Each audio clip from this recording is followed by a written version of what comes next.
Welcome everybody to our April 9th, 2021 Ambassador Zoom meeting. And it might be Zoom number 45 or something like that.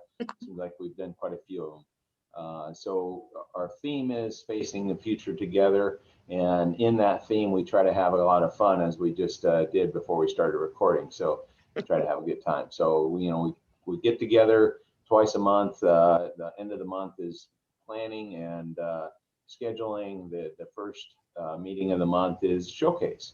And so we generally have, folks on and visit and talk about, their business, or highlight their business, or ribbon cutting. Those things are traditional ambassador duties.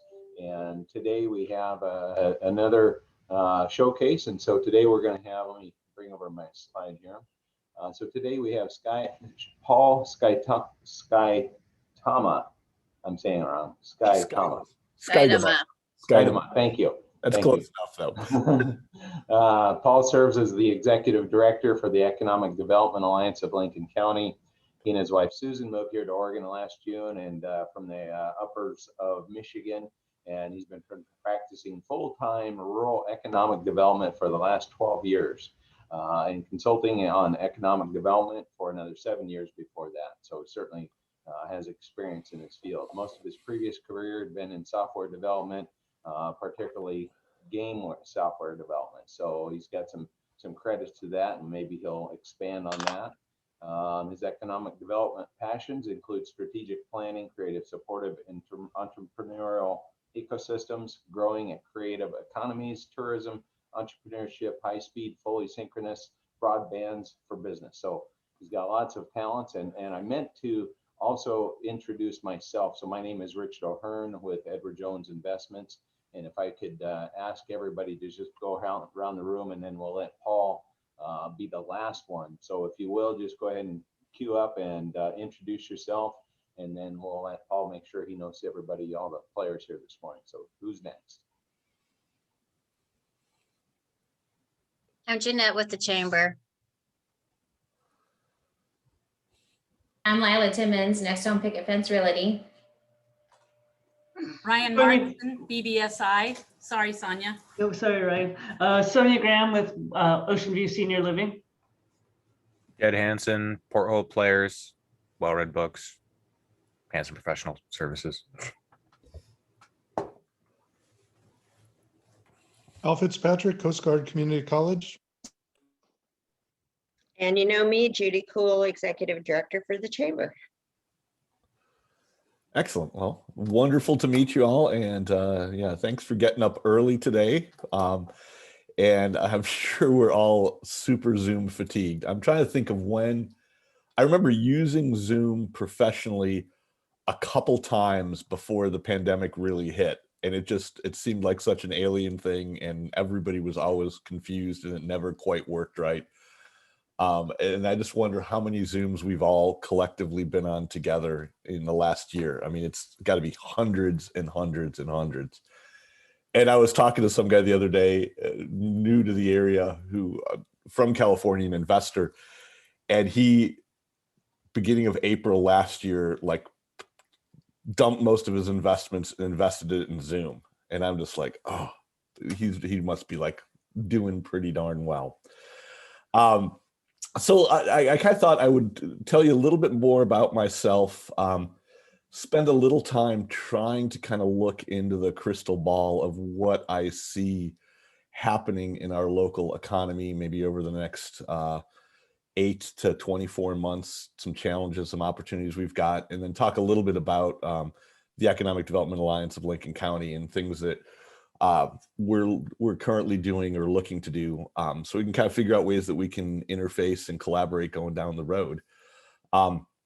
So when I was in Michigan's Upper Peninsula, and we were in the western Upper Peninsula of Michigan, and if anyone's ever been there, it's one of the coolest, weirdest places in the entire United States, because it's a redheaded stepchild. It's only connected to the state of Michigan by a bridge. It's not even touching the land of the lower peninsula of Michigan. It's basically, the nickname up there is Not Quite Canada.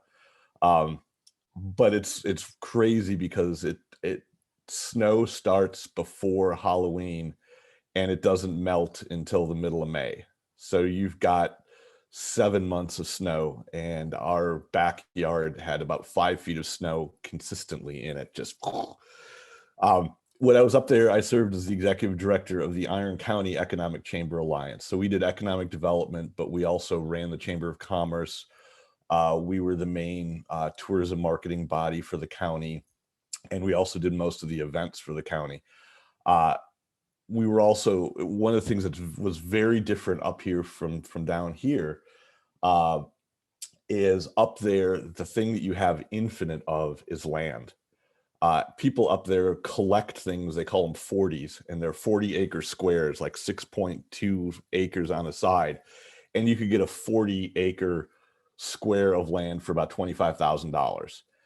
And people would just collect them. I've got 5 40s, and they just loved them. They would just go out there and just kind of build a little cabin, and no need for plumbing, no need for electricity, and just hang out there and shoot animals.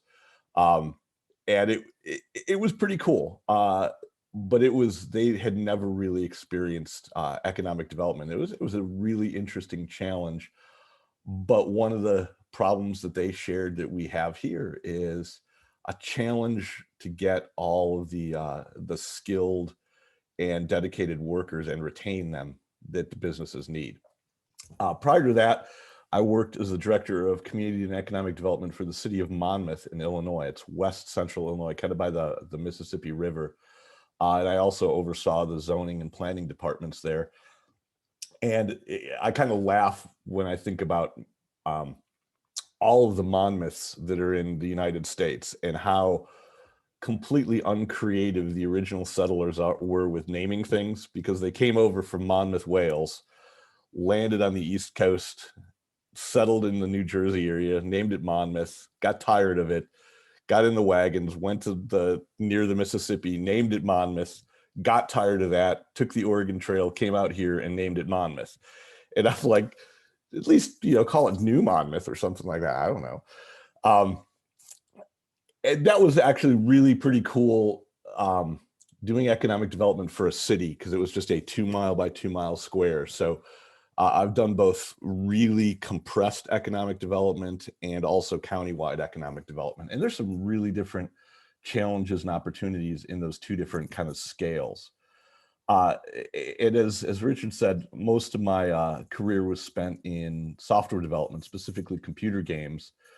And I worked on lots of weird things. Computer game development is one of the coolest things and strangest careers to have. I worked at a place called Fossa Interactive, where my job was to design the story and gameplay of a game of giant nuclear-powered anthropomorphic robots and base it off of Gibbon's Rise and Fall of Ancient Rome as far as a plot thing. I mean, what a cool job. I worked for 3D Realms in Garland, Texas. That's by Dallas. We worked on Duke Nukem, and I have the infamous privilege of saying I worked on intentionally the most violent video game ever created when we were doing it. It was called Prey, Prey, and the tagline was "You are and you'd better." And it's very interesting when you actually try to think, because you hear all this stuff about like how horrible violence is in computer games. Imagine flipping that and having that be what you're striving for. And it was a very interesting thing. So I kind of see economic development as kind of resetting my karma for the years that I spent doing something that really had no, I guess I would say, social value there. But it was a lot of fun. And then I ran my own software company, Magic Lantern Playware, in Monmouth, Illinois. And after that, I started and ran the Center for Creative Software Development for the University of Illinois Extension, where we did serious games. We did one called Going Solo for entrepreneurship training. We did Market Maker, which was sort of a matchmaker between value-added farmers and like restaurants that wanted those products. And I also wrote probably a dozen or so technical books and worked as a freelance tech journalist. What got me interested in economic development was working with my software startup, Magic Lantern Playware. Again, we were in Monmouth, Illinois, rural town, about the size of Newport, just under 10,000 people. When we started, there was zero broadband. I mean, that concept had not hit the cornfields at all. And our entire team of about a dozen folks had to share a single dial-up AOL connection. And you could imagine how insane that was.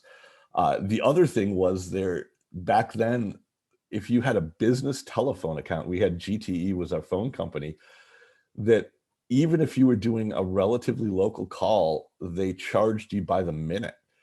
So we paid $19.99 for our AOL account and close to $800 a month for our phone bill to call a local call, but we were a business. And so really where I kind of got started in economic development was looking at the opportunities to try to bring functional business level broadband into our community, and realizing that you had to have kind of public-private partnerships to get things done, that you needed businesses working with municipal leaders to create enough noise, I guess is the way to say it, for especially in a rural community, enough noise to be heard and get things happening. And it took a lot of years, and we managed to make some cases both on the business side, the policy side, and the zoning and planning side to lift Monmouth up. And we started, there was a company that did some wireless broadband. That was pretty cool. It wasn't like Wi-Fi, but it had these antennas that looked like loaves of bread that went point to point, but it was way better than AOL. And when we left Monmouth, we had fiber everywhere, fiber to the home, and redundant fiber loops. So if one of the main backbones went down, they could just switch it to another one. And it was really cool to see how you could work together to make something like that happen. And so I kind of, I moved from software development into economic development in one of the weirdest career changes ever. And I'm sure we've all had, like, if you plot your career path, if you tried to do it when you were like in college, you're like, I want it to be this, and it's really like that. I was doing software development solo because the University of Illinois freaked out when 2008 hit, and they like eliminated all entrepreneurial programs. And so the Center for Creative Software Development went away.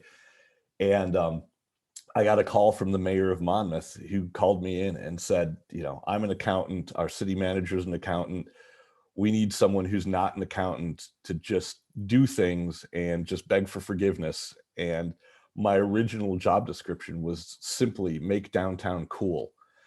And it was a lot of fun. And we got serious after a little while. So I didn't know anything about economic development, but I kind of thought I knew what a cool downtown was. And we really stuck on this whole idea that in rural United States, especially in the 21st century, downtown really is becoming the front porch of a community, and making public spaces and businesses off those public spaces and mixed use business living areas was the way to really create a compelling downtown. And that's something I've kind of taken with me as I kind of transitioned from software development into economic development. And someday, if you want an interesting program that has to involve liquor, Judy, I could tell you why the software industry changed and why I was no longer doing Magic Lantern Playware, because it all comes down to a single video game called Halo and a beekeeper. And it's going to sound totally weird. I'm just going to leave you hanging there, but there's an interesting story, but it requires some liquor to get the real joy out of that. So that's kind of who I am professionally. Personally, I've got a lot of interests, but if I thought about myself when I was 18, I would think I was a pretty boring person. I mean, I like to cook, I like to read. my weird little hobby is I paint fantasy miniatures. So that's, I guess, a throwback to my old D&D gaming days. And my passion is I play Depression era acoustic blues guitar. And unfortunately for those listening, I sing as well, and I can't sing. So I can't wait until we can do open mics again, because that's one of my favorite things.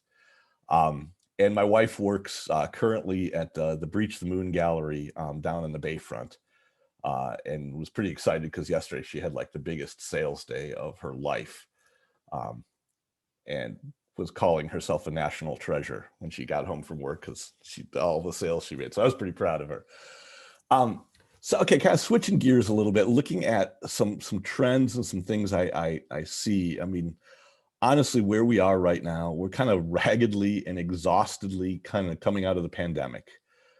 We see an end of the light at the end of the tunnel, but we really need short term to stabilize our county back to get to that low level. You know, we're switching to high level next week. I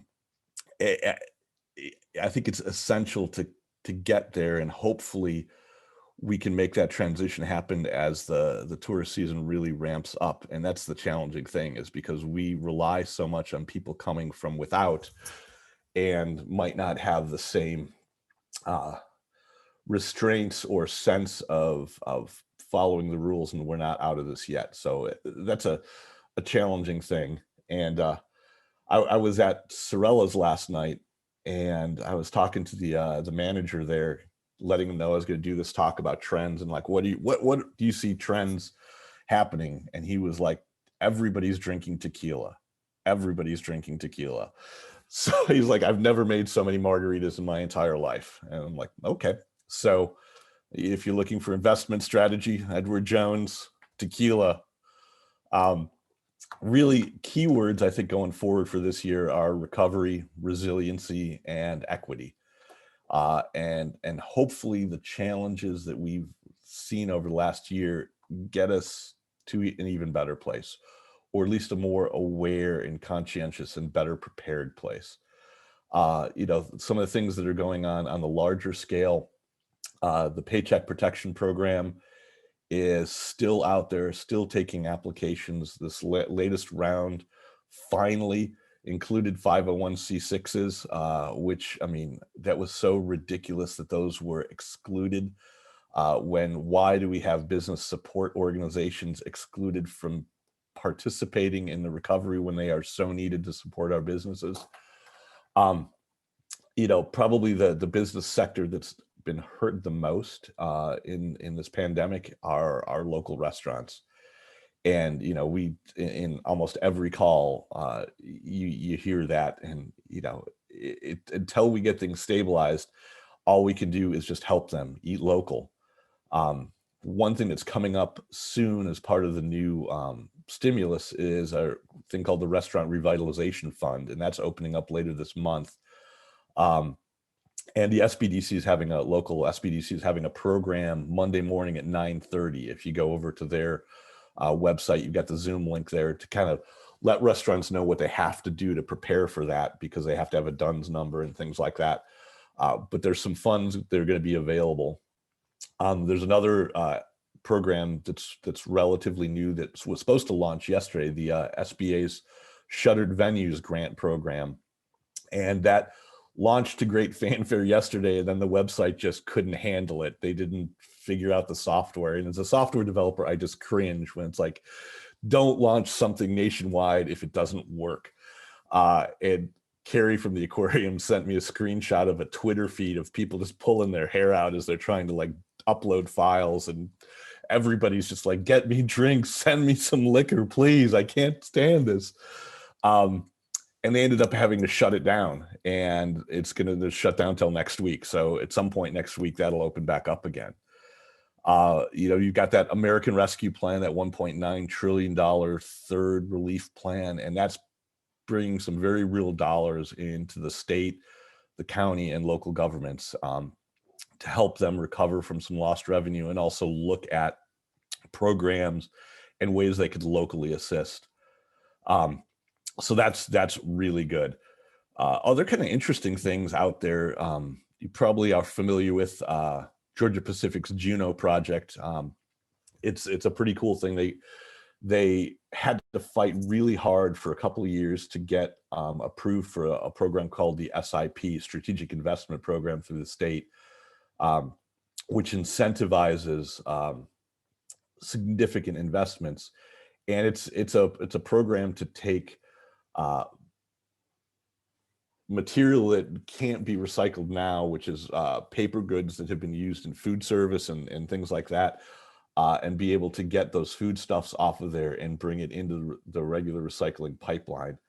And they're actually partnering with Doll Disposal down in the South County, in East County, to process and get that recycling to them. And there's already been a couple $1 million of investments made. So that's a really cool thing. It's a pilot program for the nation that's happening in Toledo. So that's pretty awesome. Another trend that's challenging and trying to figure out a short-term fix is going to be kind of difficult, is getting our local businesses to find the workers that they need, especially in the hospitality industry. You blend enhanced unemployment benefits and the lack of available and affordable housing. And when I'm saying affordable housing, and this time I'm saying it in sort of the casual term, not the official governmental, this percentage of income, but basically just housing that you can afford. It kind of creates a perfect storm that it's tough for folks to find those workers. And it's weird because if you talk to the state employment department, they'll tell you, there's still 1,300 folks out of work looking for work in Lincoln County, but the businesses can't hire the workers they need. And that's sort of that perfect example of an unintended consequence, that there probably isn't a short-term fix, but yes, there's probably some long-term fixes there.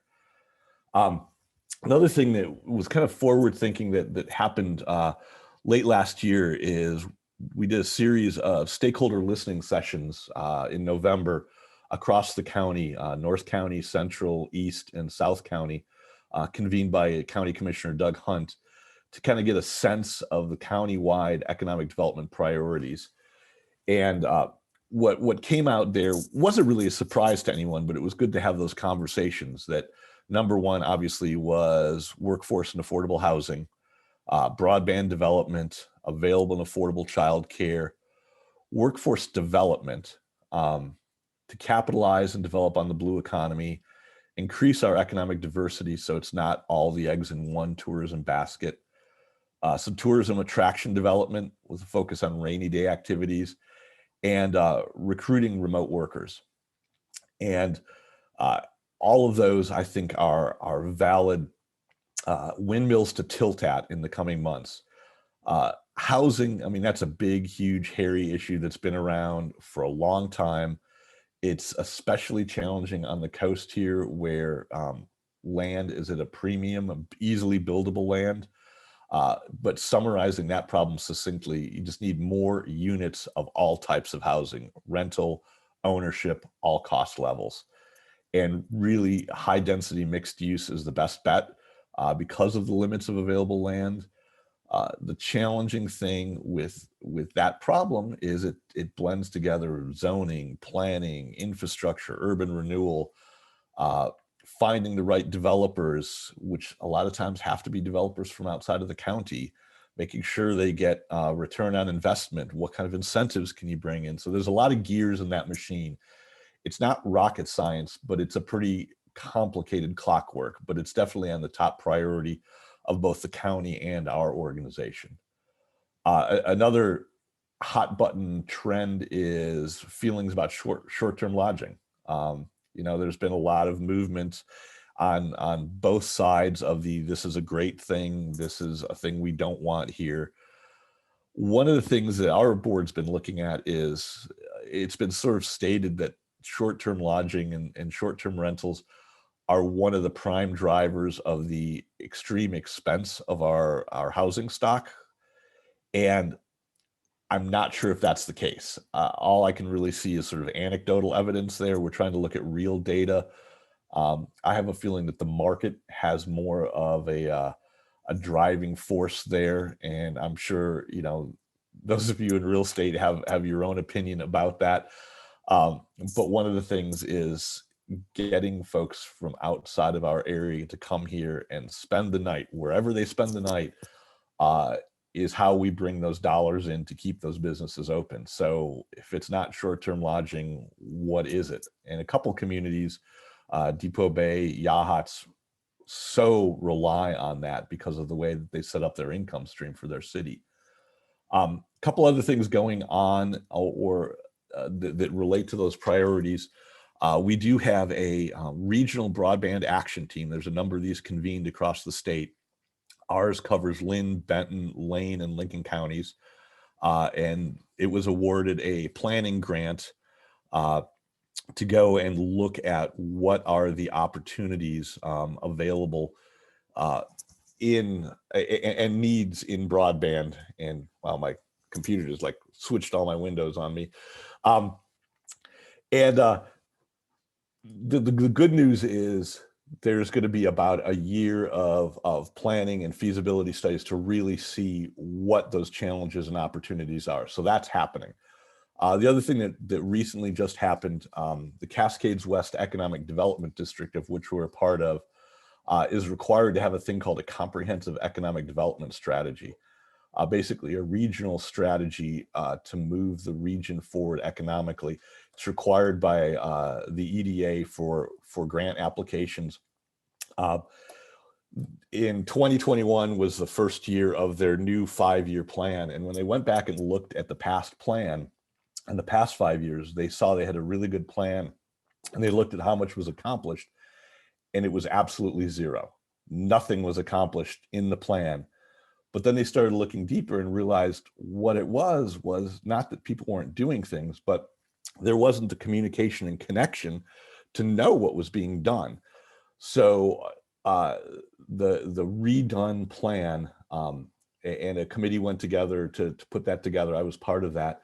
Is really focused on regional communication and cooperation going forward, which is really cool because certain things and certain grant programs, like the EDA broadband planning, are much easier if you deal with things in a region than just a little area. The other cool thing that you guys have probably heard about that is really exciting and fits with those priorities is the Oregon Ocean Innovation Hub. It's a group of stakeholders coming together to create basically a plan going forward for workforce and education to serve the maritime industry, from everything from welding all the way up to PhD level programs, to really spur innovation and entrepreneurship in that sector, from everything from net technologies, gearing technologies, sensor technologies, all the way up to ocean generated electricity, to research and development.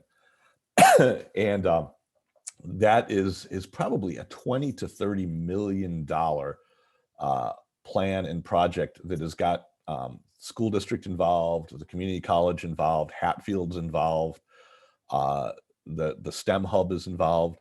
And there's a lot of things happening there, and funds are starting to be raised for that. And it's going to be coast-wide, but right now it's really focused more on what's going on in Newport and the port and the areas here. So that's pretty cool. So I know I'm kind of like talking long, so I'm going to wrap this up quickly, but I'm just going to talk a few seconds on our organization and stuff that we're working on going forward. One, Lincoln County is in dire need of an economic development strategic plan to make sure that we're coordinating our efforts across organizations. And we've been doing some groundwork for that. We're hopefully close to getting the official blessing from the county commissioners to press on with that. That's hopefully going to be our major work over the next maybe 6 to 8 months. We also manage the Lincoln County Enterprise Zone, which is a tax exemption tool to incentivize business relocation, business investment that leads to new jobs. And right now we're in the start of redesignating that zone because it sunsets on June 30th. Excuse me. So we're going to try to get that redesignated, make sure the boundaries make sense for the local business development priorities for all the municipalities. So we've got that incentive going forward. We're going to spend, excuse me, a lot of work on business development and attraction with a special focus on tech and small manufacturing recruitment. And if you look, like, what do I mean small manufacturing? A perfect example is the firm in Toledo that makes grounding cables. They do these high tech grounding cables. I don't know their name right now, but they do them for all the SpaceX rockets. They're, it's maybe an 800 square foot business, but they're doing multi-million dollars worth of business in high tech.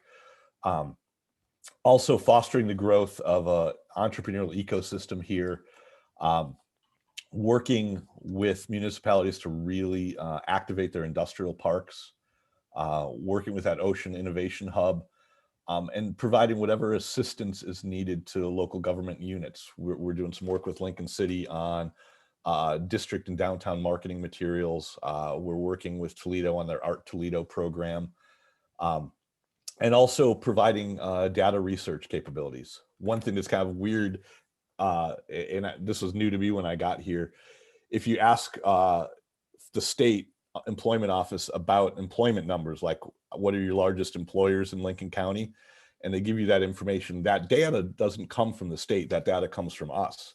There's some regulations, federal regulations that don't allow state agencies to ask those questions, oddly enough. So we provide that data to the state. And we also work and review and recommend the grantees for the county's Community and Economic Development Grant Program, which happens the tail end of each year. And I was so glad that the county kept that going through the pandemic, and we were able to give 12 grants totaling $130,000 for community and economic development grant projects. I could go on for a long time, but I think I've already, I sensed a couple people hopping off and I'm getting the visual hook. So I will just stop right there and go, does anyone have any questions? I will also say the last thing is, if you want to learn more about what's going on in our local economy or want to connect with me, businesslincolncounty.com is our new website. If you saw our old website, it was a shameful travesty. The new website's actually pretty darn good, and we're pretty proud of it. And it's a great place to get some information and connect with us. That's all I got. Phew. Well, I'll start, Paul. Can you put that link up on the chat, then we can all grab that easily? Is that something that you can do? Absolutely. Perfect. And I'll also say, wow, our county, I think, is in a whole lot better shape with having you on board. And there's things that you mentioned that I've never heard of. So very excited about that. And I think some of the programs, especially that strategic planning with the county, hopefully that does get underway and gets, I think that's going to be, one of the highlights there that you mentioned. And I'm really excited about that. And jobs creation is obviously good. And I did Google that while you're talking about that Toledo company. American Grounding, I think, is the name of it. Is it? Okay, perfect. So that's somebody else I need to talk to. So, and a weird side on that, they're actually one of the secret test sites of, now it's not secret, for SpaceX's new satellite global internet program. And their little building has like 15 mini satellite dishes on it. And they're actually testing and pulling data from satellites. So that's pretty cool. That's very cool. Very cool. So, like, let me ask you real quick, businesses like that, or how do you connect with businesses or people that how do they connect with you other than that website that you mentioned? Is there, how are you getting the word out? I mean, part of it is we have to be visible. That's one of those things, because you sort of beat the reeds and hope some grouse fly up. And we can notice those. Also, sometimes there are leads that come in that businesses are looking for expansion opportunities through Business Oregon, and that'll come through us, and then we can reach out and connect directly with them. The other thing is, we work closely with the SBDC. There are certain things they do on the training side and things that we don't do that are essential for startups. but certain things like we can connect them and walk them through the enterprise zone process and things like that. So those, we do a lot of cross referrals. And so there's no like one great way to do that. One of the most important things though is having a strong online presence, because a lot of folks that are looking for expansion opportunities or new markets search things online before they even pick up a phone or send an email. And if you've got a strong online presence, hopefully you can drive them to make that initial point of contact. Wonderful. Wonderful. Any other questions from the group? I Oh, had one and I can't remember what it was. It was so engaging. Thank you so much for all this information. And it was especially interesting to hear you talk about the VRDs, because I concur with what you're saying about the driver of people coming into this community and to Lincoln County altogether. There's no one answer with those, Yeah. and they really are a sticky thing where zoning is concerned, and changing zoning on already commercial use buildings, that kind of thing. And it's a tricky subject, but I want to see people still come into the county, and I also want to see people be able to live here full time without having trash in the yard. And there's got to be some middle ground there. We'll figure it out. And I think one of the things, honestly, is zoning policies that incentivize variety in blocks. And we live on Southwest Brook Street, and Yes. there are short-term rentals, there are apartment buildings, there are expensive houses with people living there, there's a lawyer's office, and there's not too much of any one thing. So it feels very neighborhoody.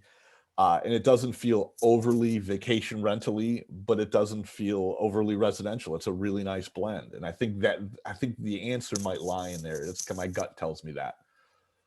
Right. I think also adding some more live work kind of spaces into the commercial areas where formerly maybe you didn't have showers in the building in the rooms upstairs because they didn't allow overnight.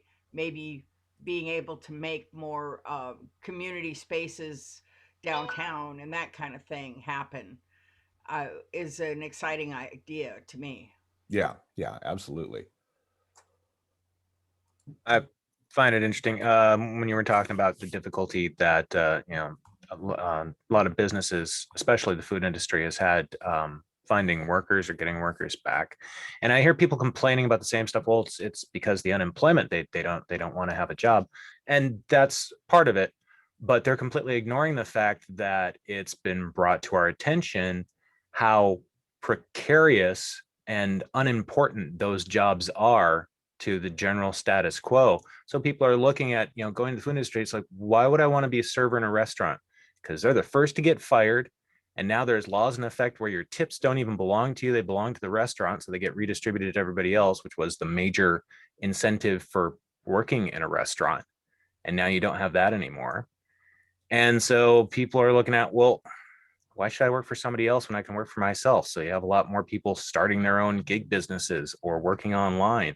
And that makes the overall restaurant and retail business less attractive for the average worker, because they're like, I don't want to have to depend on somebody whose business might collapse at any moment, as opposed to being able to set my own future.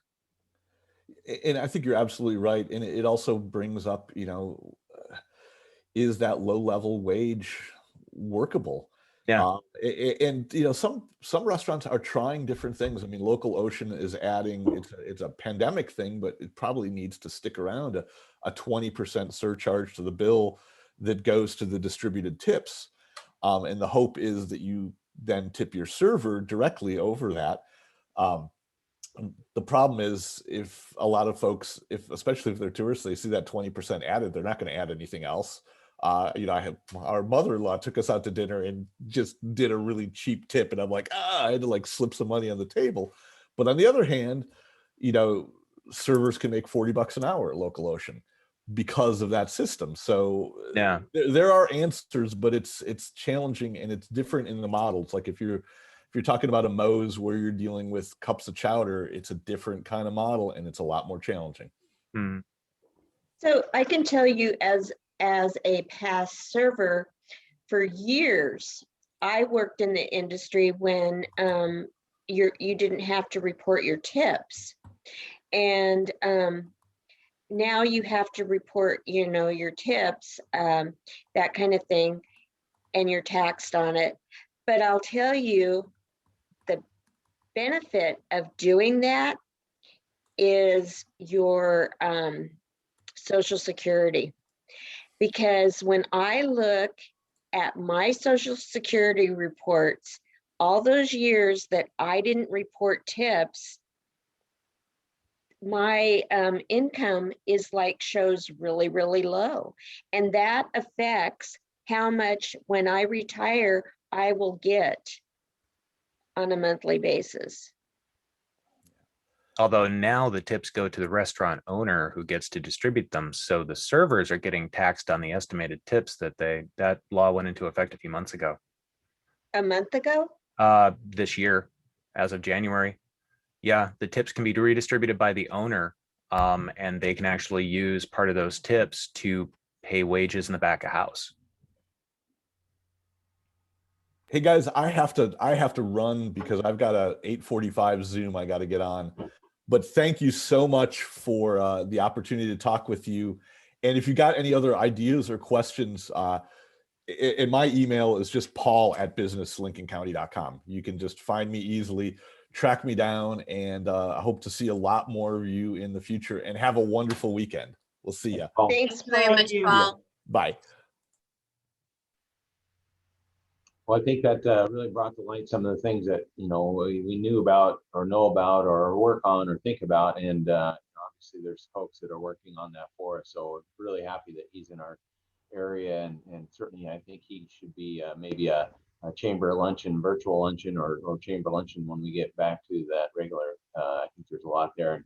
And probably like that, point that you're bringing up, Jed, and that we didn't understand that or know about that necessarily, but obviously those things, those are hot buttons, and those are things that we want to describe, get ironed out, figure out, and understand what the best benefit for, all involved there. So, but what a wonderful resource, and I think he's, obviously the right person for the job, and I'm sure when the board decided that there were other qualified applicants, but I'm sure that they picked the right one there. So wonderful to have him on board in our team there. So. Any other announcements? Anything, you guys have anything going on? Anything we need to know about this weekend or early next week or thereafter? Don't forget about the chamber luncheon next Friday. With And you had to register, right? You had to register for that. Yep. Shauna Sykes with the Oregon Employment Department.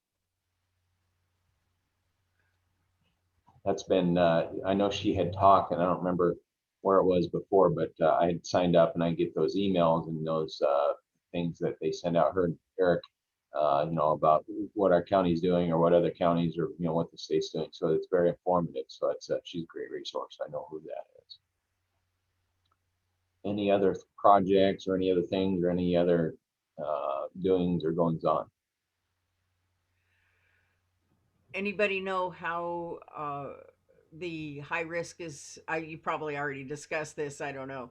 The high risk is affecting us today in terms of restaurants and business staying open or closing, or it's weekend. Are the bars shutting down? Anybody know? So we're down to, I think it's 25% capacity, right? 50-person max. And they have to close. They've been able to stay open until midnight. So now bars and restaurants have to close at 11, so an hour earlier. Takeout is recommended, but it's not required. So dine-in is still allowed. Okay. And so bars are just closing early and there's a reduced capacity. Reduced capacity, yep. Yeah, and that's indoors. I was talking to the owner of Beachcrest yesterday, and she said that outdoors remains the same and indoors 25%. I love Beachcrest. And Barbara, Really Barbara, good. you missed, but Paul actually is a guitar player and singer. So he's looking forward to the day when he can get out and perform and do things. So that's somebody you ought to connect with, and be a nice compliment to what you do and those kinds of things. And he said something.